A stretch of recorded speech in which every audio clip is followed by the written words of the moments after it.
Boa tarde, pessoal. Quem fala é o Marcos Colombo. Em primeiro lugar, agradecer a presença de todos vocês no nosso call. Gostaria de desejar um excelente 2020 para todos nós, que seja um ano aí brilhante para todos, com muita conquista, com muitas conquistas, muitas realizações. A gente possa desfrutar aí de um ano de bastante alegria aí para todos nós. Antes de começar aqui, de passar a palavra para a turma, só queria fazer alguns lembretes. O Alexandre Asa, que é nosso economista-chefe, está de férias, então hoje quem vai falar sobre cenário econômico vai ser o Fernando Friaça, que é sócio aqui da equipe, já participou de outros calls, é um dos economistas sênior aqui da equipe, então ele vai substituir o Asa nas férias do Asa. E antes de passar a palavra para ele, só chamar a atenção aí nesse primeiro slide com a rentabilidade dos nossos fundos aí no ano de 2019. Então, acho que todos vocês acompanharam, a gente teve um início de ano um pouco complicado, para até março, abril, a gente teve algumas posições que acabaram não dando resultado, pelo contrário, acabaram tendo uma performance negativa, e a partir de maio a gente foi construindo uma recuperação bem consistente, bem forte, fazendo com que a gente fechasse o ano com todos os nossos fundos com uma rentabilidade bem bacana. Então, você pega o fundo macro, né? Entregou o ano aí com CDI mais 3, fundo absoluto entregando quase CDI mais 2, nosso fundo multimercado institucional, que é um fundo com uma vol mais baixa, com liquidação D1, e que é enquadrado a 4661 dos fundos de pensão, também entregou um resultado muito forte de CDI mais 3, que nos coloca aí como um dos principais fundos da indústria em termos de rentabilidade, quer seja no ano, quer seja em 24 e 36 meses. Então, esse produto com essa estratégia, uma vol mais baixa, enquadrada a 4661, tem apresentado um resultado de primeiro quartil com top 3 fundos, os top 3, e está entre os 3 melhores fundos da indústria, numa janela aí de 5 anos. Faço um destaque, chamo atenção aqui também para o nosso fundo de previdência, completou aí 12 meses, e no ano passado teve um resultado extraordinário de 20%, 20,20 nominal, ou seja, entregando aí mais de 14 pontos percentuais de excesso de retorno sobre o CDI, também nos colocando aí como um dos principais fundos de previdência multimercado da indústria.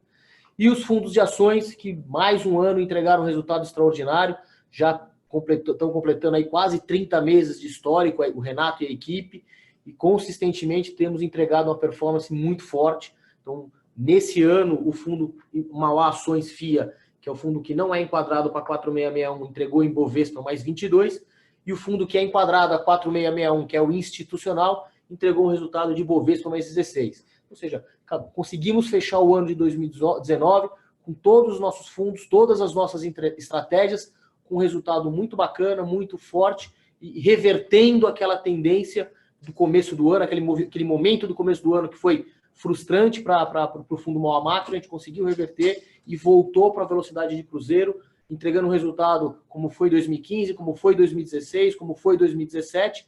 2019 a gente voltou a entregar uma baita performance. Então, se você pegar o fundo Mauá Macro, ao longo desses últimos 5 anos, nós tivemos 4 anos de rentabilidade muito forte, foi 15, 16, 17 e 19, e um ano que a rentabilidade ficou abaixo do desejado, mais uma rentabilidade na casa de 60% do CDI. Então, ou seja, em 5 anos, a gente teve 4 anos muito bons e um ano que foi um ano mais fraco. Ou seja, o índice de acerto e de sucesso tem sido muito bom e muito forte, o que nos coloca numa posição de destaque na indústria, não só no macro, como as demais estratégias também.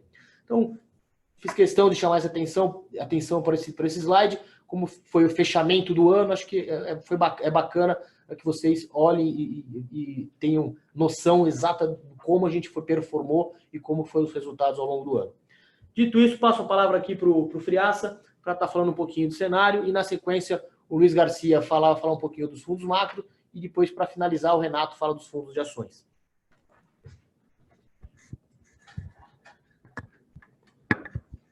Bom, boa tarde a todos, obrigado aí pela presença no call. Eu vou fazer a parte de cenário econômico.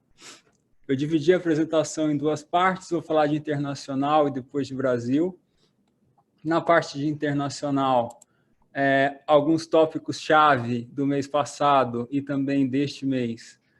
Vamos falar de trade war, basicamente Estados Unidos e China chegando a uma trégua na guerra comercial com a assinatura da primeira fase do deal, a piora do geopolítico por conta de Estados Unidos e Irã, o crescimento global, o que a gente está vendo agora e a expectativa à frente, e aí a gente vai dar um tom mais otimista por conta principalmente da política monetária global, um grau de expansionismo já bastante elevado que deve impulsionar o crescimento esse ano. Vou falar dos Estados Unidos, falar um pouco do que está acontecendo na atividade americana e o Fed, qual é a expectativa do Fed para esse ano. E em Latam, vou pincelar um pouco sobre alguns dos principais países e como a incerteza política tem afetado a região e continua afetando a região em termos de atividade. Bom, sobre o trade war, como eu disse, China e Estados Unidos chegaram a um acordo para a primeira fase, né, do que eles enxergam como um deal, um acordo comercial mais amplo, que deve ter outras fases subsequentes. A primeira fase deve ser assinada agora, no dia 15 de janeiro. O Liu He, um oficial de alto escalão chinês, vai a Washington para fazer a assinatura do acordo. E os principais pontos devem compreender redução de parte das tarifas que estão colocadas sobre as importações americanas de bens chineses, em especial, especificamente, as tarifas que foram aplicadas sobre 100 bilhões de dólares em setembro, de uma alíquota de 15%, vão ser reduzidas para 7,5%. Então, é uma redução tímida ainda em relação ao universo das tarifas que foram colocadas desde o ano de 2018. Além disso, os chineses vão se comprometer a comprar mais bens e serviços americanos, e isso chegaria até 200 bilhões de dólares nos próximos 2 anos, sendo uma boa parte disso bens agrícolas. Garantias do lado dos chineses de que haverá reformas nas áreas de propriedade intelectual, transferência de tecnologia e serviços financeiros, e também um mecanismo de enforcement que vai recolocar as tarifas que estão sendo retiradas caso os chineses não avancem na agenda de reformas. Bom, nossa visão é que após essa primeira fase, as próximas fases devem ficar para depois da eleição americana. Antes disso, a gente não vê como cenário base avanços importantes na relação comercial Estados Unidos e China. Então, por um lado, não deve haver nova piora. Aparentemente, o Trump vai se dar por satisfeito até as eleições, mas também não deve haver melhora no sentido de retirar as tarifas que já estão colocadas, além desses 7,5% de redução sobre 100 bilhões de dólares. Então, nosso cenário para o ano é uma trégua na relação comercial China e Estados Unidos. É claro que isso está sujeito à incerteza, dada a natureza do presidente americano nessas negociações. Por outro lado, né, as tensões geopolíticas aumentaram bastante no começo deste ano, por conta do assassinato do general iraniano, Qassem Soleimani. Ele foi assassinado no Iraque. De maneira geral, surpreendeu os analistas políticos que a gente tem ouvido sobre o assunto. Parece ter sido, mais uma vez, uma atitude impulsiva do presidente americano. E também nos surpreendeu bastante a comoção no Irã. Centenas de milhares de pessoas indo às ruas, alguns relatos falando de milhões de pessoas indo às ruas. Realmente, o general era um herói nacional. Então, essa comoção deve levar a uma resposta iraniana. Algum tipo de retaliação é muito provável, mesmo no curto prazo. A questão é que tipo de retaliação. Então, nós não acreditamos que uma resposta militar iraniana virá, que desencadearia um confronto armado aberto entre Estados Unidos e Irã, por conta da disparidade de poderio militar entre Estados Unidos e Irã. Porém, há outros meios pelos quais os iranianos devem retaliar. e aí, provavelmente, através de grupos menores, financiados pelo regime, que podem levar a cabo ataques terroristas. Fala-se muito de cyber-attacks, então poderia ser também um caminho para essa retaliação, mirando instalações diplomáticas ou militares dos Estados Unidos, ou mesmo infraestrutura dos Estados Unidos. Então, ainda é um período tenso os próximos dias, né, especialmente após o enterro do general Soleimani. Agora, nós não acreditamos, e os analistas políticos têm dito isso também com bastante segurança, que deva haver um conflito armado entre os dois países. Sobre o crescimento global, como eu disse, os sinais estão melhores na margem. A gente já viu um PIB global um pouquinho mais forte no segundo semestre de 2019. Então, aparentemente, né, a gente viu um bottom do crescimento no segundo tri do ano passado. No caso da indústria, alguns sinais já estão mais claros do lado das economias emergentes. Nos desenvolvidos, o desempenho da indústria ainda é bastante fraco. Aqui vale a pena chamar a atenção que há algumas distorções, por exemplo, no Japão, onde houve um aumento de imposto sobre valor adicionado, que gerou uma queda forte da indústria no quarto trimestre. Mas, se você excluir o Japão, você vê que ainda no mundo rico, a indústria está fraca, mas com algum sinal de estabilização. Tá? Então, existe sim algum sinal de melhora, e os PMIs já estão mostrando uma figura de bottom. Então, aqui a gente já vê os PMIs emergentes voltando a rodar acima de 50, o PMI global voltando a rodar acima de 50 e os PMIs de desenvolvidos já acima, né, significativamente acima dos patamares que eles rodaram no primeiro semestre do ano passado. Então, a indústria global com uma cara de estabilização. Os PMIs de serviços continuam resilientes, então a contaminação dessa fraqueza da manufatura para o resto da economia ainda está limitada. Isso também é importante salientar, dado que os demais setores são muito mais pesados nas principais economias. E como eu vinha comentando, por um ano, nossa expectativa é de que essa estabilização se transforme numa reaceleração, e muito disso se dá pelo grau de estímulo monetário em vários países do mundo. Aqui, nesse gráfico, eu estou mostrando a diferença entre as taxas de juros reais praticadas nos desenvolvidos hoje contra uma taxa neutra estimada, com modelos mais tradicionais que a gente acompanha. O que você percebe é que na Europa as políticas monetárias ainda estão muito estimulativas, tanto a zona do euro como o Reino Unido, praticando taxas de juros muito baixas.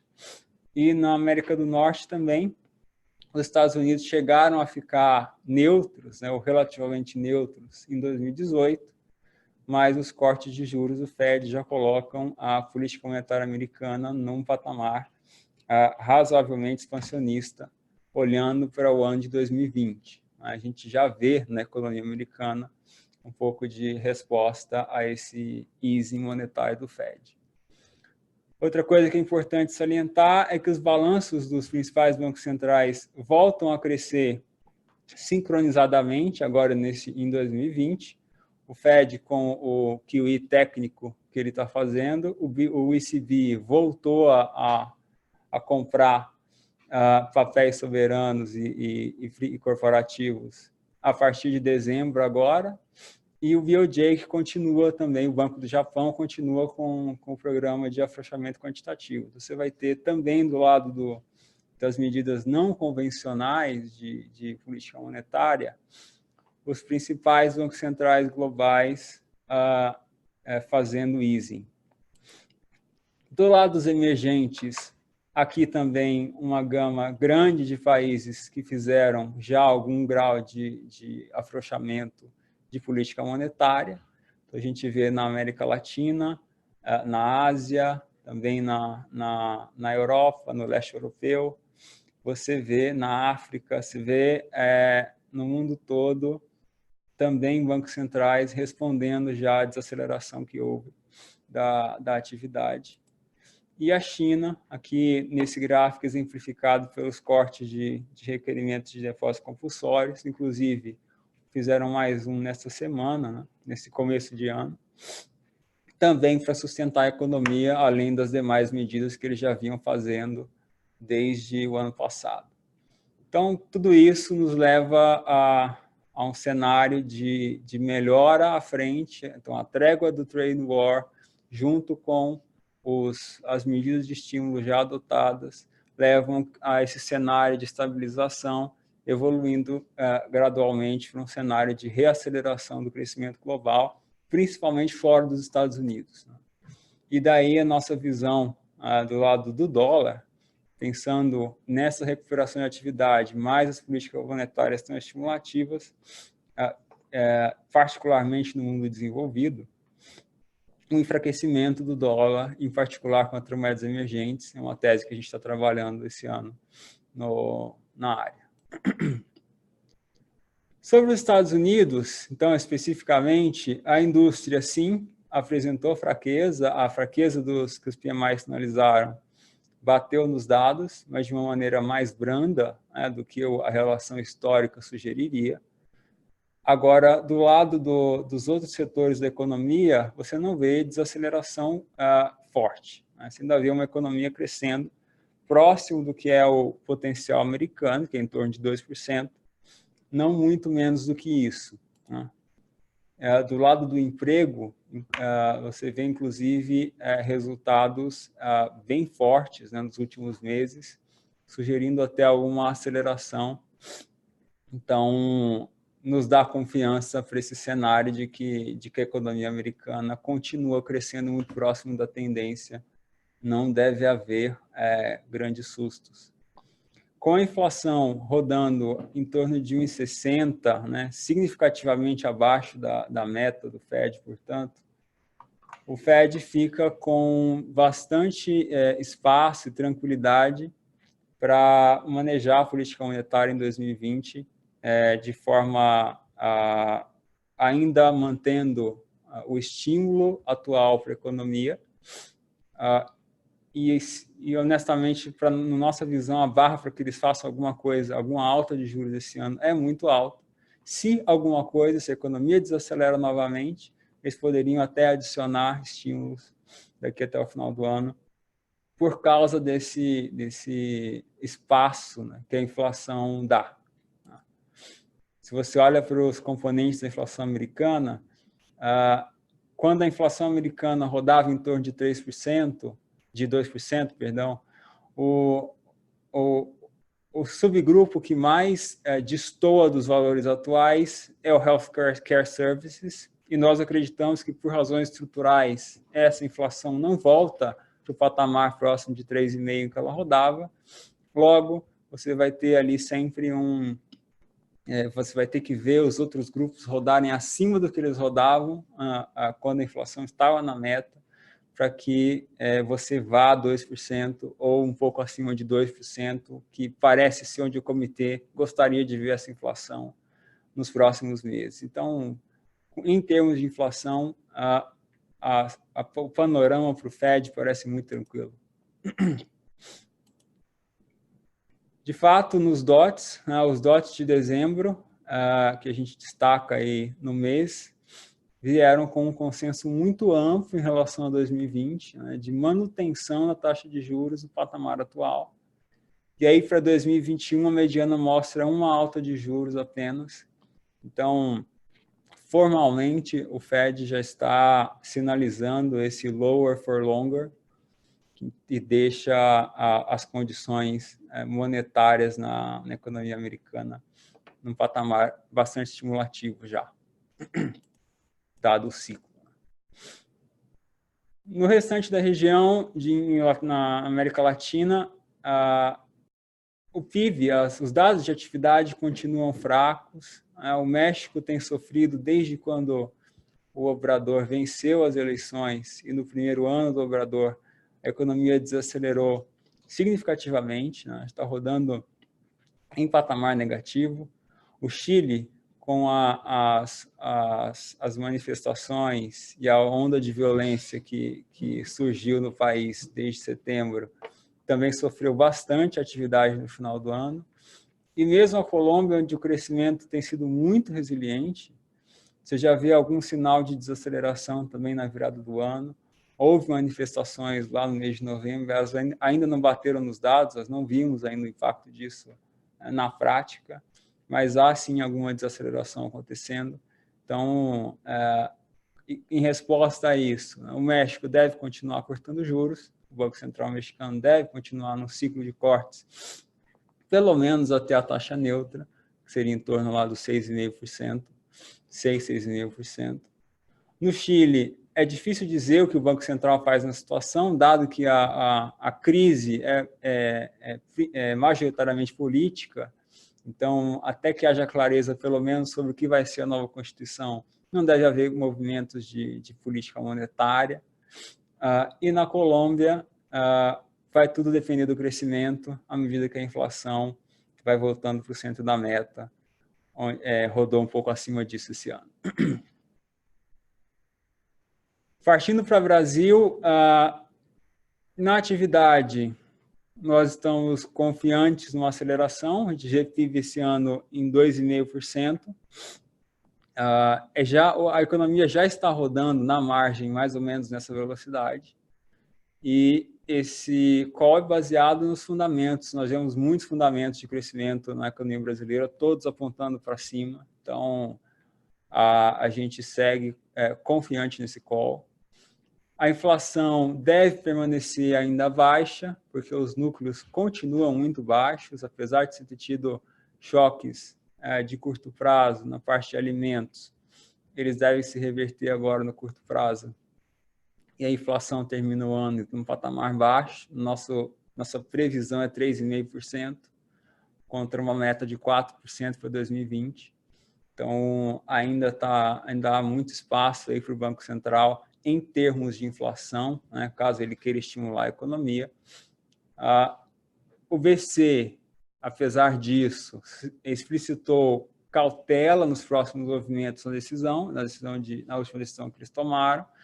Eu vou comentar isso também. A gente vê mais um corte de 25 pontos agora na reunião de fevereiro e só, pelo menos por enquanto, até que a gente veja, né, se a atividade de fato vai responder como parece estar respondendo aos estímulos que já estão aí e a melhora da confiança com as reformas.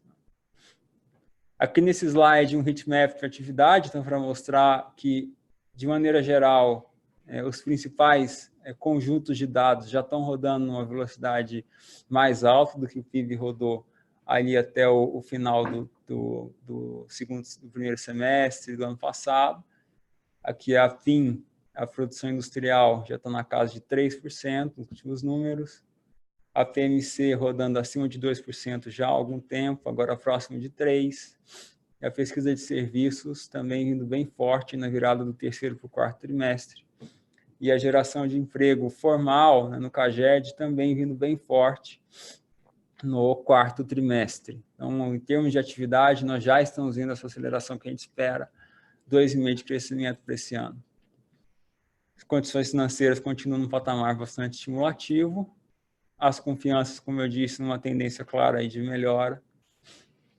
A geração de emprego formal, né, tem sido um grande destaque aqui nos últimos meses, voltou a crescer forte, depois de ter frustrado aí o crescimento no primeiro semestre.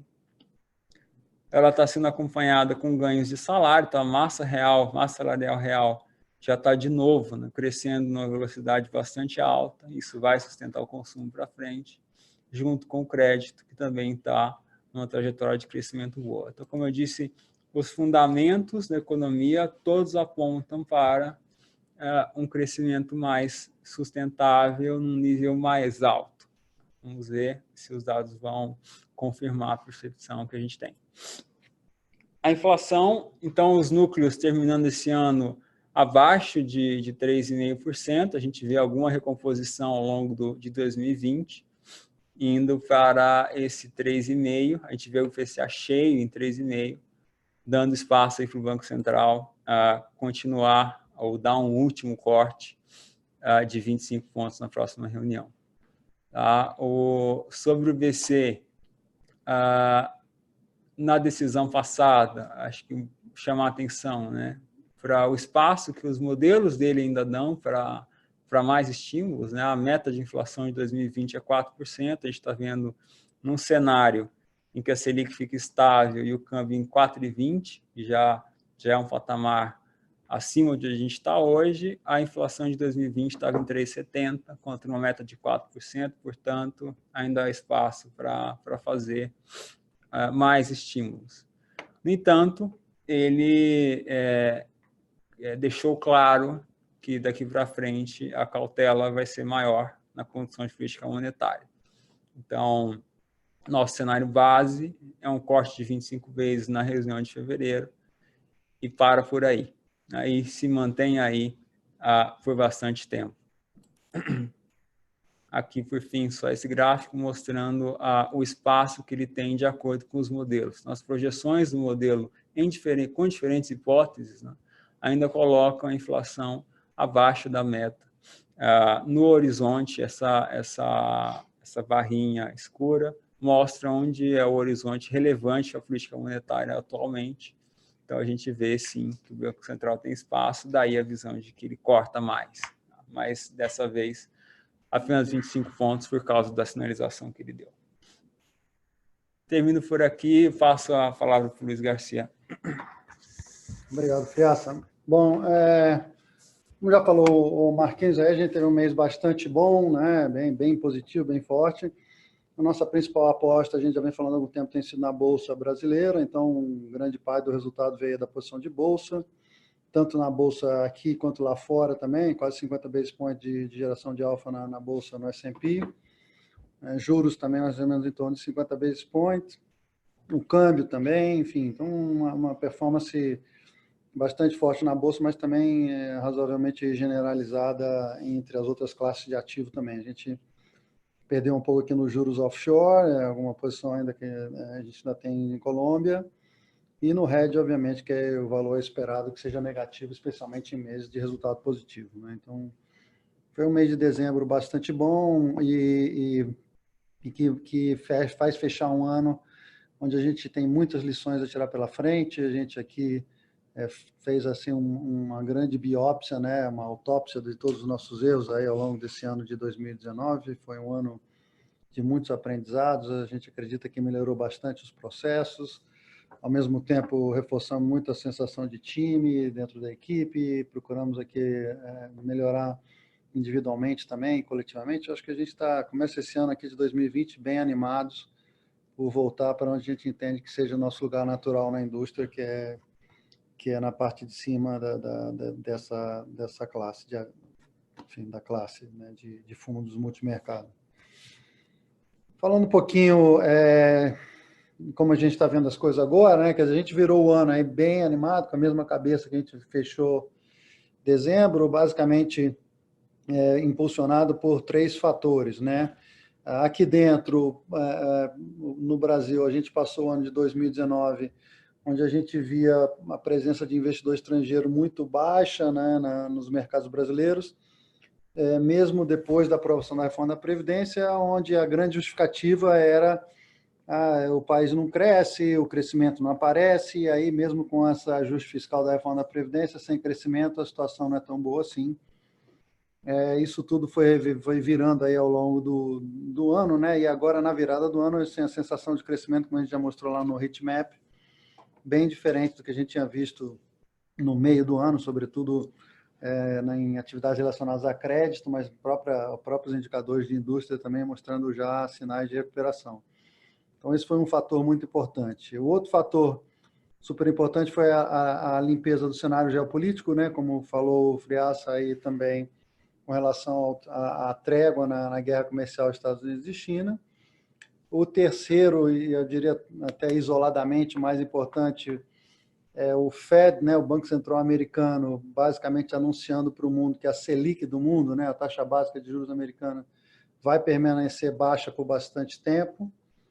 Isso é extremamente poderoso, porque durante um bom tempo, durante o ano de 2019, havia uma leitura de que o Fed estava mantendo a taxa baixa, estava reduzindo, né, e mantendo a taxa baixa em função dos riscos relacionados à guerra comercial. E o que a gente viu agora no finalzinho de 19 foi que ele revelou sua preferência por ter uma política monetária expansionista, né, uma taxa de juros baixa, basicamente em função da não reação dos números de inflação, né? A inflação nos Estados Unidos continua rodando muito baixa, então ele até, por uma preocupação com um processo aqui, vou falar um pouco exageradamente, mas um processo de japanização, né? No sentido de que a inflação não mostra sinal de vida e aí você tem que manter uma política monetária bem mais estimulativa do que você tinha antes. Então, isso é extremamente poderoso para todas as classes de ativos do mundo. A gente veio muito animado no final do ano passado com essa interpretação do Fed, isso animou bastante a gente. E tem aqui uma azeitona na empada, aqui um easter egg, uma coisa meio escondida que pode vir a acontecer, que seria também espetacular do ponto de vista de percepção de ativos de risco para o mundo, que seria o aumento do uso da política fiscal como força de crescimento, né? Isso daí a gente viu em vários países aí ao longo do tempo, sobretudo emergentes, mas no mundo desenvolvido foi bastante combatido. E a gente assim, acha que ainda tem uma distância razoável para a Europa começar a aplicar a política fiscal expansionista, sobretudo por causa da Alemanha, mas nunca esteve tão perto, né? Assim, ainda tem uma distânciazinha, mas nunca esteve tão perto. Se isso acontecer, então aí seria realmente um perfect storm, um alinhamento total dos astros aí, das forças a favor do mercado bullish. A gente acha que, de novo, é uma opção que está fora do dinheiro agora, mas que, caso venha para o dinheiro, seria muito positivo para todos os ativos de risco. Então, a gente, com isso, virou um ano bem animado com bolsas, né, tanto Brasil quanto Estados Unidos, e também com a perspectiva do dólar começar a perder força no mercado internacional. A gente viu um ano onde o dólar teve uma performance bastante forte, basicamente porque os Estados Unidos estavam num ritmo de crescimento vamos dizer, bem acima dos outros países do G3, e também com uma política monetária que, durante boa parte do tempo, era mais, ainda em grande parte, né, ainda é mais premiada do que outros países do G3. Então, assim, a gente está vendo um pouco, sobretudo nesse vetor do crescimento, essa diferença de crescimento dos Estados Unidos para os outros países diminuindo, o que deverá, junto com a limpada do cenário geopolítico, permitir que o dólar comece a perder espaço no mercado internacional. Então, a gente veio com esses dois cases aí de bolsas brasileiras e americanas, sobretudo americana, e um case de dólar fraco para o começo desse ano aqui, né? Infelizmente, isso tudo foi atrapalhado aí para essa questão, né, do Irã, do movimento do Trump em relação ao general iraniano. Isso deu uma conturbada no cenário geopolítico. A gente consegue perceber nitidamente pelo price action dos mercados que o mercado está querendo deixar isso de lado, né? Está querendo passar por esse evento, mas não consegue no curto prazo em função aí da verborragia, né, iraniana, falando toda hora que vai fazer alguma coisa. Eu acho que essa questão de cyberattack é uma grande caixa de Pandora, a gente nunca sabe o que pode acontecer, então isso coloca também uma espada na cabeça bem relevante. E tem essa questão também relacionada, como a gente viu hoje as imagens, eu não sei quem teve a oportunidade de ver, as imagens hoje do funeral do general foram muito impressionantes, então acho que fica muito difícil para qualquer governo, né? Ficaria muito difícil para qualquer governo, assim como está difícil para o governo iraniano, simplesmente relevar isso e não tomar nenhuma atitude, não fazer nada, né? Então, acho que eu até prefiro, né, que a gente veja alguma coisa logo, que a gente possa ter alguma sensação de que de algum movimento de resposta, obviamente não muito, como é que eu vou dizer, agressivo, alguma coisa que a gente possa perceber como controlada, que a gente possa tirar isso de novo do radar, né? E com isso a gente possa dar uma clareada de novo no cenário. Eu prefiro isso do que a gente ficar com esse cenário onde a gente fica em cima do muro, não sabe o que vai acontecer e, de repente, de uma hora para outra acontece alguma coisa, algum atentado ou algum cyber-attack, alguma coisa assim. Então, é muito difícil de se posicionar em função disso tudo. A gente, obviamente, o que fez diante desse cenário foi comprar mais proteção, né? Então, a gente comprou tanto proteção nos ativos que a gente tem em posição, então compramos puts aí de S&P, compramos um put de Bovespa e diminuímos uma posição de dólar vendida no mercado offshore. E também compramos um pouco de hedge para o portfólio como um todo, o ativo que a gente acha que é mais, vamos dizer, está com uma relação custo-benefício melhor para esse tipo de cenário mais agudo, é a taxa de juros americana. Então a gente tem comprado algumas opções, algumas puts de taxa, né, a taxa de 10 anos e 2 anos americana. A gente acha que a volatilidade ali não subiu o suficiente para incorporar algum risco de um cenário mais extremo. A gente acha o cenário extremo ainda um cenário de baixa probabilidade, alguma coisa muito extremada, mas seria o que poderia, vamos dizer assim, provocar um estrago mais profundo e, sobretudo, mais duradouro no curto prazo, né? Então, é disso que a gente está mais preocupado em se redear do que movimentos pequenos aqui e ali. Então, para isso, a gente tem usado um instrumento de opções de Treasury e alguma coisa de Fed Fund também curto, para se proteger para uma eventualidade como essa. Enfim, fora isso, estamos então aqui com muita esperança para o ano. Achamos que o ano tem tudo para ser um bom ano e louco para tirar isso da frente do cenário. Vou passar aqui para o Renato para falar dos fundos de bolsa.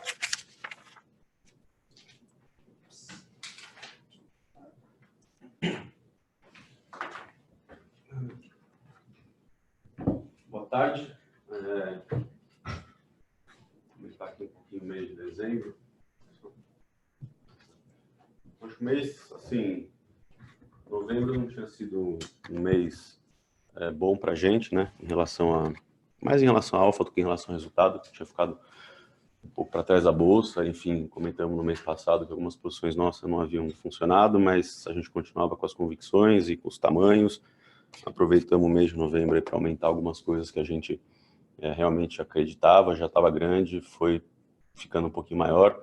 Acho que no qual passado a gente discutiu também dois eventos de duas posições que são as duas maiores posições do fundo nosso, continuam sendo, que foi o aumento de capital da Magazine Luiza e foi a aquisição da Cleanip pela GNDI, né, que fez que a Intermédica passasse a vir a fazer uma oferta de follow-on no mercado também, para poder reduzir a alavancagem, colocar os números em números aí mais condizentes com o que eles vinham guiando o mercado.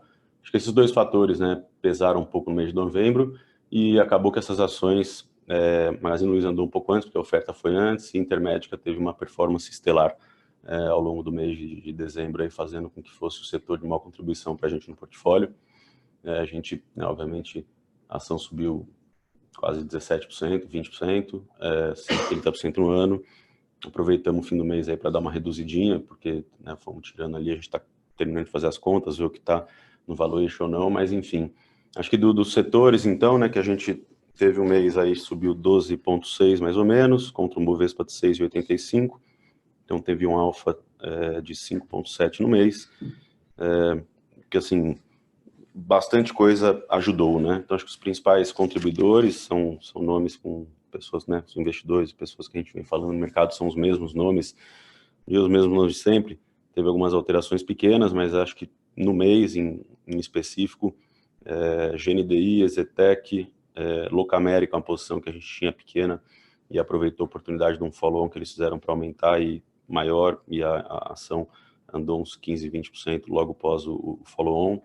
Vivara, que é uma posição também que a gente entrou no IPO, foi até um pouquinho questionado aí ao longo dos meses que a gente carregou, a ação não teve uma performance como a gente até esperava no pós a listagem dela no mercado, tinha umas considerações serem, tá caro ou não tá, porque a gente estava vendo ali tanto upside no business, e acabou que em dezembro as ações subiram 22%, 23%, e a gente já está bem acima do preço que a gente pagou no IPO, e o aumento de posição que a gente teve ao longo dos meses subsequentes do IPO.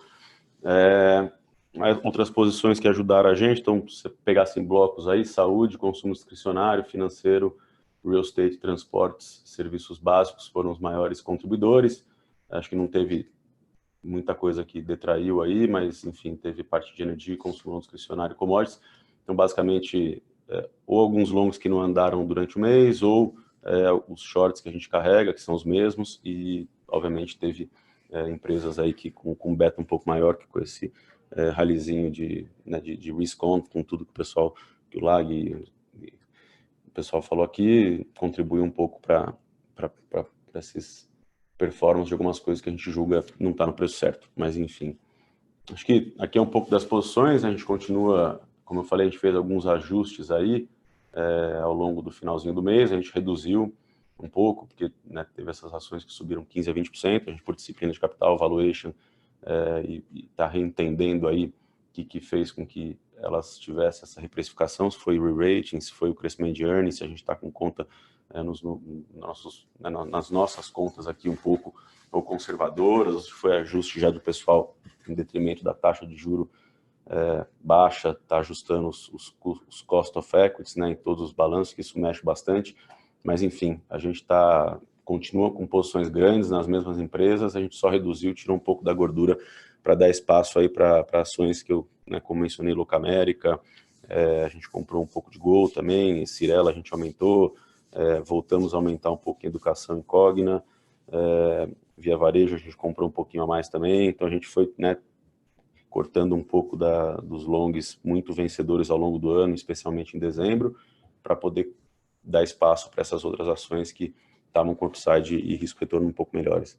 Acho que do book está parecido assim, a gente tem mais detalhes das posições menores, mas quem quiser a gente pode fazer algum call individual. Em relação ao PI de bolsa, acho que isso é um gráfico que a gente vem desde o começo do ano aí fazendo questão de chamar atenção de o quanto a bolsa poderia andar em relação aos números de preço sobre lucro, e o quanto ela já tinha tradado aí em períodos para trás, mais extensos aí, olhando em 2015, 14, 13, 12, esse gráfico para a gente vai até 2005, 2002 mais ou menos, 2003, 4, 5, a gente vai pegando, fazendo alguns ajustes, que eu sempre falo que a grande diferença é que a gente tinha taxa de juro de 13,5%, 14%, 15%, a exceção desse último ano e meio aí, quando começou um ano e meio, quase 2, esse ciclo de corte da taxa de juros, e quando você pega hoje esse PI de bolsa, ele deveria estar onde está hoje e a gente ainda achar que a bolsa está barata, A gente tem que entender que o cenário é outro, eu fiz alguns slides adicionais um pouquinho para frente, completando uns slides que a gente vem passando também para a gente entender, não só o macro, a gente está focado super no micro aqui, crescimento de resultados, de earnings, etc., na qualidade das empresas, o que elas vêm entregando, mas a gente não tem como fugir o ambiente está muito propício para ou realocação de dinheiro para equity, ou sair de renda fixa de alguns outros fundos, etc., porque a nossa vantagem, o custo de oportunidade que era imenso e não estar em equity, hoje em dia ele mudou bem. Então, é um gráfico que eu também veio chamando a atenção, que eu acho que alguns semestres, anos, final desse ano, um pouco mais para frente, a gente vai olhar esse PI de 14 vezes e vai ser um PI que ele era um PI desatualizado, Ele deveria ir mais por você ter um re-rating das ações de bolsa. O que a gente, um índice super saudável, por causa de redução de alavancagem operacional, enfim, redução do custo de capital das empresas, repagamento de dívidas, os balanços super também bem saudáveis. Acho que aqui é um pouquinho do ano, então o fundo a gente gerou próximo a 31% de alfa, 62%, também aí um retorno super distribuído aí ao longo de vários setores, obviamente os 6 primeiros chamam atenção, entre 5,5% e 12%, enfim, mas são posições que a gente vem carregando a maioria delas desde o começo do fundo, especialmente as maiores. Obviamente teve algum turnover de carteira ao longo desse tempo todo, aí o ano foi super volátil, teve bastante coisa, bastante, como sempre tem, como é de se esperar de Brasil, a gente sempre tem bastante volatilidade, o que faz com que ao longo dessas notícias, enfim, de mundo, China, Estados Unidos, trade war, agora a parte do assassinato general, enfim, vai criando algumas oportunidades para a gente comprar o que a gente sempre fala que é ativos bons a preço razoável. Então, e sempre tentando preservar o core das posições, né, que é o que a gente vem carregando. Aqui é um pouquinho, né, do gráfico que a gente mostra do porquê a gestão ativa é importante. Então, esse ano de 2009, esse número está bruto. Então, se a gente pegar, investir no fundo, estar no Mauá Ações em relação a outros setores, né, a gente divide esses setores pela bolsa, foi a opção que deu mais dinheiro para o investidor, né? Obviamente, assim como outros fundos que foram super bem, etc., a gente está ali super bem qualificado em relação a todos os quartis de todas as janelas desde o começo do fundo. O fundo já está com 26, 27 meses. Isso aqui é um pouquinho desde o começo, na base 100, né? Então, o fundo começou em setembro de 2017. Essa linha azulzinha clara. Então, investir no fundo aqui em relação ao stock picking do fundo, ele foi até então muito bem sucedido nos nomes, setores, alocações e distribuição de posições no portfólio que a gente escolheu foram vencedoras. Acho que é um pouquinho de um gráfico, a gente até atualizou, o número ele ficou menor, porque a gente trouxe tudo base Ambima, tinha alguns ajustes para fazer, e essa posição de bolsa ela já estava próxima a 12%, 13%, mas eles fazem vários ajustes que na Ambima não dá para ver, então a gente resolveu colocar tudo laranja com laranja. Então, tanto a máxima histórica de alocação de bolsa pela Ambima no Brasil, que foi em 2007, no gráfico à esquerda, no canto esquerdo superior ali, que era de 14,6%, esse número era de 20,3%. E o número que é à direita ali de 8,2% já estava em 13 ponto alguma coisa. Então, traz tudo, a base fica um pouco mais baixa, mas não muda a magnitude dos volumes que a gente tem visto aí, o porquê, né, que a gente acha que esse fluxo continua super saudável. Então, aqui a gente tem o fluxo de alocação de bolsa de toda a classe de fundos locais. Então, hoje você tem só aquela barrinha azul ainda que dos 5,3, 5,4 trilhões de reais na indústria de fundos, apenas 8% hoje estão na bolsa. O que a gente estima ali no quadrinho da direita seriam os fluxos, né, que poderiam continuar a vir caso esse peso fosse de 8,2 para 10, para 12, para 14. Se a gente voltasse para 14, que foi o pico de 2007, pré-crise de 2008, a gente teria só da indústria local 750 bilhões de reais que deveria vir para a equity, né? E se a gente, né, fosse para 4%, que nunca chegamos nesse ponto próximo de 2015, 2016, mas a realidade era outra, o juro era outro, a economia estava outra, a nossa curva, vou mostrar o próximo slide também, da onde a gente acha em relação às empresas que a gente olha, do ponto que a gente está no ciclo, mas era totalmente diferente. Então a gente voltaria aí, teria obviamente algumas vendas. Aqui a parte de baixo do estrangeiro, a gente viu o número de estrangeiro também. Um outro dado que a gente levantou que foi interessante, que apesar dessa saída grande, né, de estrangeiros, depois eu volto aqui, no ano, para o fluxo de estrangeiros para a bolsa, ele ficou levemente negativo. Então, a conta que a Ambima faz, isso é dado que a gente pegou deles, então a gente até estou tentando rechecar, porque tem outros bancos que fazem relatórios de estratégia, etc., não estão com números parecidos, mas alguns têm um pouco mais de saque, não, mas a magnitude do total ela é a mesma para todos. Então, se a gente olhasse hoje, o flow de estrangeiro para a Bolsa em IPOs e follow-ons foi da classe de 45 bilhões de reais positivo. Não significa que esses estrangeiros eles permaneceram com as ações, né? Então, não dá para a gente saber. E o fluxo de outflow de bolsa, que é o gráfico azulzinho de cor mais clara, a parte da direita, ele foi de próximo a 50 bilhões de retirada. Então, isso fez com que o fluxo, um conjunto do que o estrangeiro botou aqui, tirou daqui, ficasse levemente negativo em 5 bilhões de reais. Então, não é um número também tão assustador quanto os 50 bilhões de reais que todo mundo fala, sai em jornal, etc., mas aí a gente não sabe se essas pessoas, esses investidores ficaram com capital ou não, porque isso deve ser base o que foi reportado pela, né, compra da Ambima, B3, etc. E aí não sabe se depois como é que vai ter esses movimentos, que as atualizações são um pouco mais longas.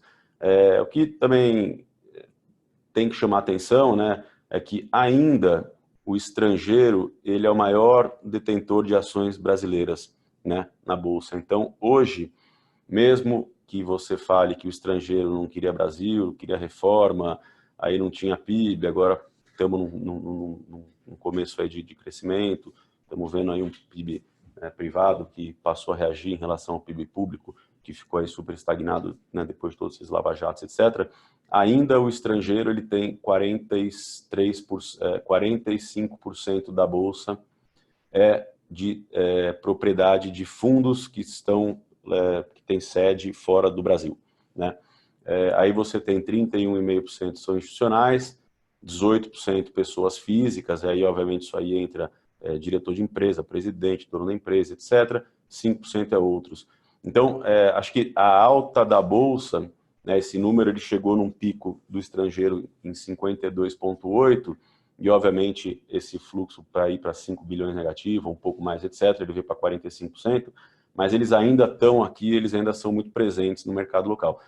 Não teve a compra, obviamente, aquela compra adicional que fez esse número de 45 para 50, 55, 58, 60, mas isso foi mais do que compensado pela indústria local, que ou via os fundos multimercado passaram a ter uma alocação muito maior em bolsa e vão continuar a ter que considerar bolsa como uma opção por causa de risco-retorno, ou as rendas fixas que foram sendo renovadas aí ao longo do tempo, e aí eles não têm outras opções que davam rentabilidade tão boa quanto a um risco, obviamente, bem menor do que a volatilidade que bolsa traz, e esses indivíduos passaram a ter que trazer esse dinheiro para a bolsa. Então, o fluxo foi grande, mas ainda assim, felizmente para o nosso lado, é uma pontinha do iceberg. Tem muito mais dinheiro por vir, tem muito mais gente tendo que subir os seus mandatos, tem muito mais captação para fundos de equities, enfim, a classe equities, pela primeira vez, acho, é uma classe que está tendo que chamar a atenção aí, né, de quase a maioria de todas as pessoas que passam a ter uma carteira ou olhar uma composição de portfólio, etc., para poder ter uma alternativa a bater aí a taxa de juros ficou muito baixa. Acho que aqui é o gráfico que eu mencionei anteriormente, é onde a gente, pelo menos, olha pelas empresas que a gente vê, o micro, então, o crescimento de earnings, redução de alavancagem, né, os ganhos de market share, o que as empresas estão fazendo, o crescimento de vendas, os balanços mais, obviamente, saudáveis, etc. A gente acredita que o Brasil está na fase 2, né, então, esse são um ciclo de 4 fases. A gente vê em alguns países isso, às vezes, se estendendo, e cada ciclo tem períodos um pouco mais longos. Obviamente, o Brasil ficou entre recessão e depressão por um período muito mais longo do que outros países, enquanto que países que nem Estados Unidos, enfim, Ásia, etc., estavam entre recuperação e expansão, e esse ciclo para eles aí vem desde a crise de 2008, então 2009, 2010, as bolsas lá fora começaram a se recuperar, veio essa enxurrada de Kiwi 1, Kiwi 2, Kiwi 3, enfim, e essas taxas de juros chegando a níveis até negativa em certos países, fazendo com que o ciclo já dure aí quase 10, 11, 12 anos entre recuperação e expansão. O que todo mundo hoje já chama atenção, já de algum tempo, é se esses outros países, que têm essas bolsas subindo anos